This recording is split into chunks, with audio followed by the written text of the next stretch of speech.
Sveika nācija! Te atkal Edgars un šoreiz ar Riju, un šoreiz mēs atrodamies atkal vēl joprojām kleņojam pa to pašu Jūrmalas mežu, cenšamies ceļu uz mājām atrast, bet īsumā, jā, domāju, kad ievēroju, ka man kaut kas ar roku noticies, tā ir taisnība, jā. Čista notika tas, kad ļaunie spēki uzbruka labajiem spēkiem, ja sevi pierakstīt pie labajiem spēkiem, bet, tomēr jāsaglabā optimisms, ka tomēr nekas, ka tomēr tas ir kā kārtējs pārbaudījums, tad tomēr būtu dzīves priecīgam un tomēr skatīties pasauli spožāk. Un, jā, kas tālāk notiksies, ja par to juridisko daļu, par to tomēr tā nedaudz paklusēšu, pat cik vēl tagad tikai krimināla izmeklēšana tikai sāksies un redzēsim, kā turpināsies. Bet es tev informēšu, kāda viss tālāk notiksies. Jā, īsumā par filmu, kur mēs iepriekšējā nedēļā nokļuvām. Iepriekšējā nedēļā, jā, es nokļuvu slimnīcā, 5 dienas patusēju, bet par to mirkli Ija jau sāka tā dziļāk pievērsties pašam scenārijam, un jā, mēs jau sastādījām 7 veselus cilvēkus ar dažādiem tipiem. Ja, tāpēc mēs vēlētos tevi atrast, vai arī, ja tev ir kāds tuvinieks, kurš ir tāds jauns uzņēmējs, mums būs nepieciešams, kurš ir piedzīvojis savas neveiksmes un veiksmes, kā viņš ir cauri to visu izgājis.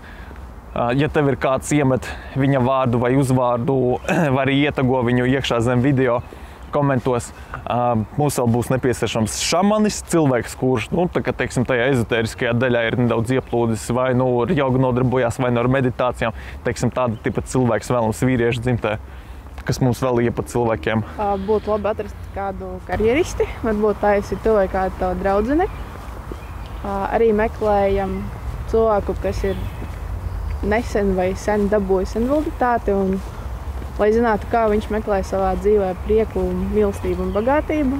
Jo vēl mums ir nepieciešama jaunā māmiņa, kurai tikko parādīsies, vai arī jau sāk parādīties pirmais mazais, tāpēc mēs vēlamies, jā, ja tev ir kāda jauna māmiņa pazīstama, arī tu esi jauna māmiņa, mēs labprāt arī ar tevīm iepazītos.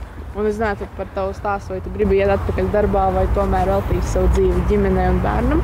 Jā, kā nākamo sievieti, mēs vēlamies atrast arī sievieti Siržlauzē, kura tomēr, ja tev ir pazīstama kāda meitene, kura biežāk staigā sarkanā kleitiņā, tad tomēr pastāst par mums vai arī ietago viņu. Vēl kā mums papildus personāžs būs nepieciešams pikaperis, tāpēc, mīļais, ja tev patīk mainīt sievietes reizi nedēļā vai arī reizi 2 nedēļās, tu mums ļoti stipri noderēsi ar savu stāstu un ar savu izpratni par to, ka tomēr mīlestība arī no tāda skatu punkta ir ļoti skaista un ļoti baudāma. Jā, principā tie arī visi būs tie 7 personāži, kuri būs mūsu filmā, tāpēc mēs izdomājam tā, ka tomēr pagaidām censties iet uz to, kad nevis no tevīm sagaidīt stāstus, kurus mēs vēl joprojām gaidām, bet uzreiz ķerties uzreiz vērsim aiz tā lielā muskuļa. Un tomēr paņemt un sadabūt tos nepieciešamos cilvēkus un to stāstu, cik mums scenārijs jau tādā cietākā formā ir vienīgais pašu risinājumu problēmai situācija. Mums ir nepieciešams atrast. Ja mums, teiksim tā, jā, ko mēs darīsim, kā mēs vēl papildus izdarīsim? Mēs izdarīsim tā, ka pārkratīsim visas Facebook grupas, visus forumus, lai atrastu tos pašus cilvēkus. Un domāju, ka mēs kopā ar tevīm arī dosimies piedzīvojumos pa dažādām vietām, lai paskatīties, kas tie ir par cilvēkiem. Un jā, nākamnedēļ, ko es nākamnedēļ? Jā, nākamnedēļ man gaida aizrautīga nedēļa. Es nokļūšu projektā Cilvēkam LV, kur būs ļoti daudz dzīvespriecīgi cilvēki, tāpēc gaidi nākamo nedēļu no turienes sižeta. Un ko tu iedarīsi nākamo nedēļu?